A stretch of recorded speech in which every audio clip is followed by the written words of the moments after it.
All right, guys, we've got a bunch of great Nintendo Switch and RPG news to go over. This is exciting stuff for the biggest RPGs out there, like Persona 6. We have Metaphor, ReFantazio news, surprising unicorn Overlord news as well, and Visions of Mana. What is going on with the potential Nintendo Switch version, or maybe even something else? But before we get into all of that, what's good, everyone? OJ here. Welcome back to another video. Please make sure you hit that like button, subscribe if you are someone new, and click that notification bell for the best RPG news out there. Now, let's go ahead and jump right into the big news for Persona 6. Midori is back at it again. Account kind of blown up at this point now that she decided to return to actually talk about some of our favorite RPGs with Sega. So Persona 6, what's happening with this game? Now, Midori does say on a recent Twitter post that Persona 6 development began in 2019, which makes sense. If you go back and kind of look at how some of these Persona games are developed, it does take quite some time to get the next Persona game because they do multiple versions of the Persona game. So Persona 3 all the way back in 2006 or something like that. They did multiple versions of that. Then Persona 4 in 2008 or so, then they did multiple versions of that. And then from Persona 4 to Persona 5, it did take quite some time. But with Persona 5, this has been their most successful Persona game, most successful Atlus game ever created. So that one was definitely milked way further than what they did with Persona 3 and Persona 4, and it made sense. They had fantastic spin-offs like Persona 5 Strikers, Persona 5 Tactica. These are all good games overall, and in order to live up to what you've done with Persona 5, you have to make something that's going to take some time and is going to be a huge game. But let's talk a little bit more about that because we do have some more information on Persona 6. Apparently, the theme for this game, according to Midori as well, is green. She states that the color theme for Persona 6 is green. So if you go back and look at it with Persona 3, it was blue. With Persona 4, it was yellow. And with Persona 5, it is red. So this time it's going to be green. So Luigi's going to make a guest appearance. No, I'm joking with that, guys. But yeah, I think it's going to be pretty cool just because development started back in 2019. You've got a brand new theme. People are excited and looking forward to something new with the Persona, the next big game. That's why they keep buying everything when it comes to Persona. Persona 3 Reload sold over 1 million units. People love that they went back, remade that game. Persona 4 Golden did fantastic on Steam and PlayStation and the Nintendo Switch, Xbox, all the different platforms that it came out on. People want more Persona stuff, but now we're ready for the next big Persona game. And apparently this one's going to be a multi-platform release. This will be the first ever big new Persona game that will be multi-platform at launch. Usually it's exclusive to PlayStation for Persona games at launch, at least. So this will be the first one that's actually launching multi-platform. I'm guessing it's going to be Xbox Game Pass deal. It's going to be PlayStation, PC, and probably the Nintendo Switch too for Persona 6. So I'm excited, looking forward to seeing what other information comes out from Persona 6. Since it's been in development since apparently 2019, we could get an announcement for this game this year or next year. So looking forward to that. But speaking of other things that I'm looking forward to, Metaphor ReFantazio has magically appeared on the Xbox most played games list in Japan. The game doesn't come out till this fall. What is going on here? That's why this made some headlines over there at Persona Central. So let's get into it. So Atlus's upcoming fantasy RPG Metaphor ReFantazio is set for a fall 2024 release date worldwide, recently earning the most anticipated title from the Famitsu Dengeki Game Awards 2023, Persona Central is writing.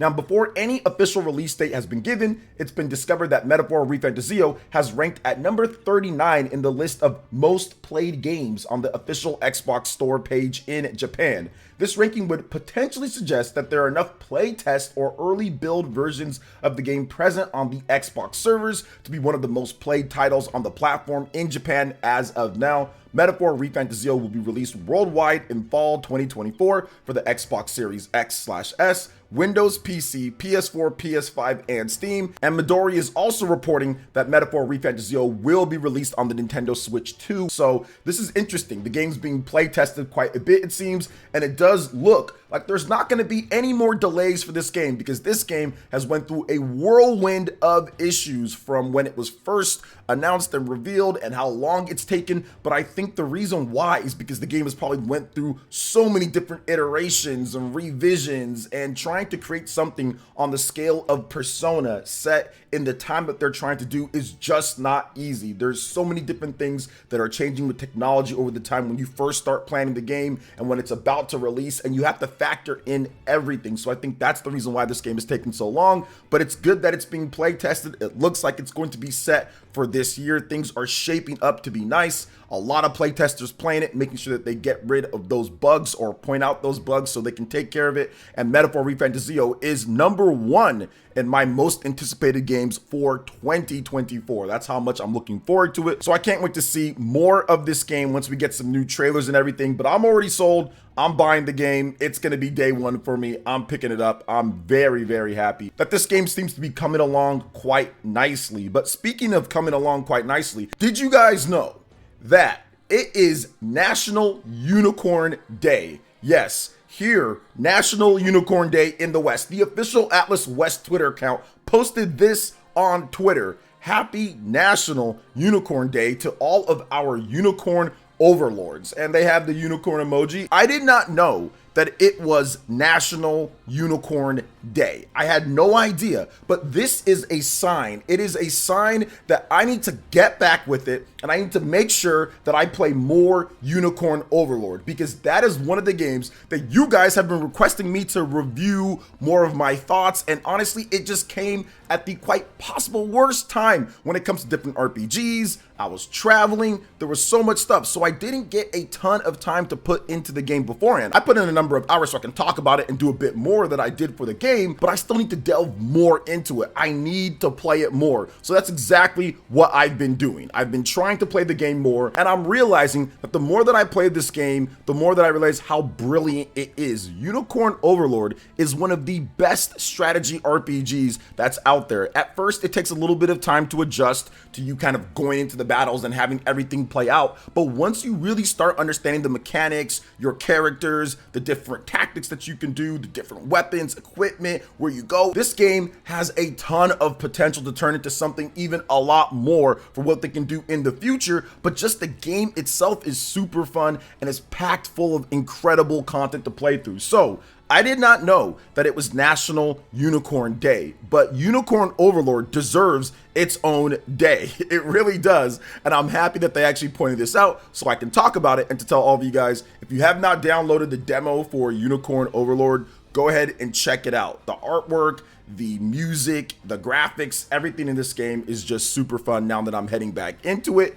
And I am definitely going to play more of it, and hopefully I'll have a review for you guys at some point. It's a huge game. You guys know how I like to do my RPG reviews. If I'm not putting in 100% into it, if I can't dedicate all the time and get like that 100-hour playthrough, or get like that 50, 60, 70-hour playthrough, I'm going to delay until I can, but I'm definitely starting to play a lot more on the Nintendo Switch. And when I'm done fully with it, you guys will get a great review like I did for Xenoblade Chronicles, like I did for Triangle Strategy, Fire Emblem Engage. But moving on to the next topic, let's discuss Visions of Mana and the lack of a Nintendo Switch version at this point. It definitely seems like the producer is hinting that they are going to be on the next platform, and also stating that, yeah, maybe the Switch couldn't quite handle what we were trying to do with the visuals in this game. So let's go ahead and let's jump right into what the Square Enix producer had to say about it. Now, in an interview with RPG Site, a fantastic site, series producer Masaru Oyamada commented on the situation of no Switch version, and here is what he had to say. Quote, "That's definitely a tricky question to give a direct answer to. For Trials of Mana, the main thing was how we had to consider the future of the series and how to cultivate a player base for future entries into the franchise. When we thought about the next, say, 10 years of the series' future, we felt it was paramount to really solidify what we wanted Mana to be going forward. Some of those core tenets included a focus on expansive environments and a richer experience overall. As a direct result, that's what informed the hardware we decided to develop for. That's all we can say specifically at this moment." So you have to really look at that last part of it when he says that some of the core tenets included the focus on expansive environments and a richer experience overall. So graphically, technically speaking, yes, they could probably do a Switch version of this game, but they wanted it to look a certain way. They wanted it to feel a certain way and have that experience across all of the platforms. And the Nintendo Switch, while it can offer that with what they're doing with Visions of Mana, obviously it would be pared back quite a bit for the base Nintendo Switch and what they wanted to do. Also, if you look at where Nintendo potentially told them where we could see a Nintendo Switch 2, it lined up more with having it on that platform and not having to make cutbacks than sitting there and putting it on the Nintendo Switch. And even with Mario + Rabbids Sparks of Hope, which was in development probably as far back as 2019 or so, they even told them, hey, look, don't do it on the Nintendo Switch. Wait for the next system. Ubisoft president Yves Guillemot revealed that. So I'm pretty sure a lot of these developers felt that, hey, Nintendo's gonna have their next system that's going to be an easier port, and it could be something to be more excited for the fans when it comes to visually on Nintendo platforms if we just wait. So that's what I'm guessing with stuff like Metaphor, which we do know Midori talked about, stuff like Persona 3 Reload, stuff like Visions of Mana. A lot of these games are probably gonna be on Nintendo's next system, so that's why you're not seeing a current Switch version at this point. And I know that's upsetting for some, but I do think ultimately it's going to end up being a good thing once we get the Switch 2 and we start seeing all of these games in better quality anywhere that you want natively on the system without the nonsense that comes with some of the other portable platforms to where you can play your games on. So I think that overall it's going to be okay, and I completely understand.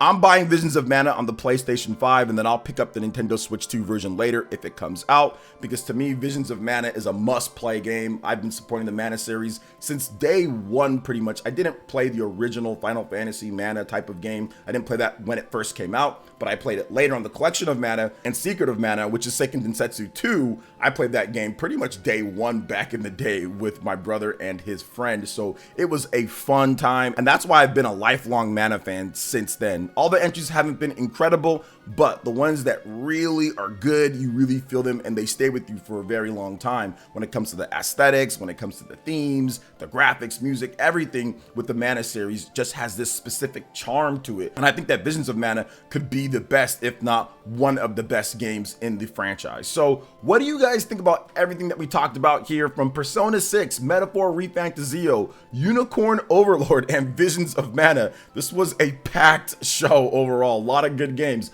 Let me know in the comment section below. All right, guys, that wraps it up for this one here. Thank you so much for watching. I do appreciate it. Please make sure you hit that like button, subscribe if you're someone new, click that notification bell, and check out my other Nintendo Switch and RPG videos right here on screen. Thanks for watching, and we'll catch you guys for the next one. Peace.